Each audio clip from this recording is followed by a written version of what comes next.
And that is the Jacksonville Jaguars versus the Cincinnati Bengals. We got a sneaky good AFC matchup, guys, in week 2.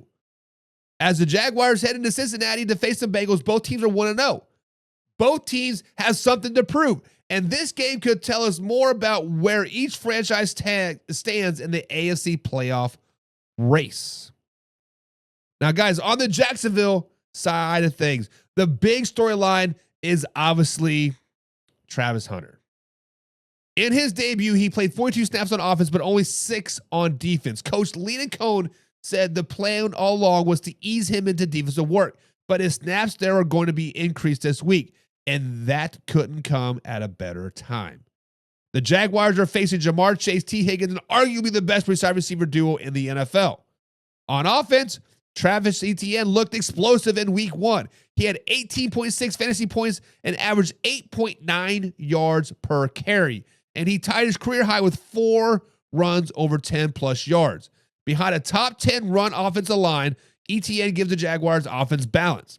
And against the Bengals defense, just gave up 25 fantasy points to the Cleveland running backs. His line is ready for another big game. Now let's talk about the Bengals. They escaped week 1 with a win. Let's be bluntly flat out honest about that. They escaped. They escaped week 1 with the win, but it wasn't pretty. Cincinnati had no first downs on 60% of their drives against the Cleveland Browns, the worst rate in the NFL last week. And in the second half, 7 total yards.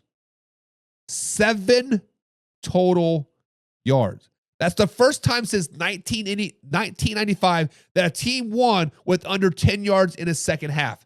That is flat out crazy.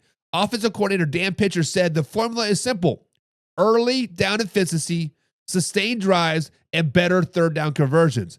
But that's going to be a tall order against the Jacksonville's front led by Josh Hines-Allen, a linebacker, Olokun. I can never say his name right. The AFC's Defensive Player of the Week. But here is the bold call. Hines-Allen is projected to get at least 1.5 sacks this week. He had 29% pass rush win rate in week 1, even though he did not record a sack. And against Joe Burrow, who knows how to take sacks? Let's just be honest. This feels like a matchup where he could definitely make a statement. Now, key matchups to watch: Travis Hunter versus Jamar Chase and T. Higgins. Can the rookie help slow down the Cincinnati Bengals receivers? No, he can't. Bengals offensive line versus Josh Hines-Allen. Does he finally finish and bring Burrow down multiple times? I think that does happen. Travis Etienne versus the Bengals run defense.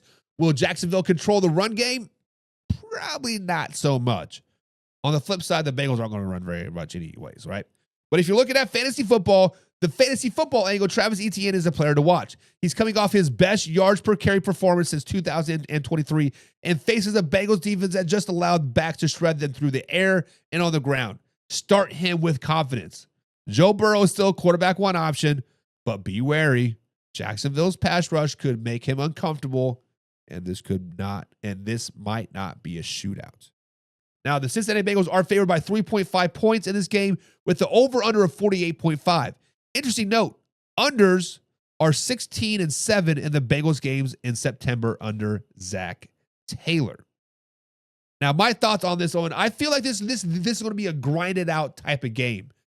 Jacksonville has the run game and pass game to make things tough for Cincinnati, but at home, I think Joe Burrow does just enough to pull this one out late.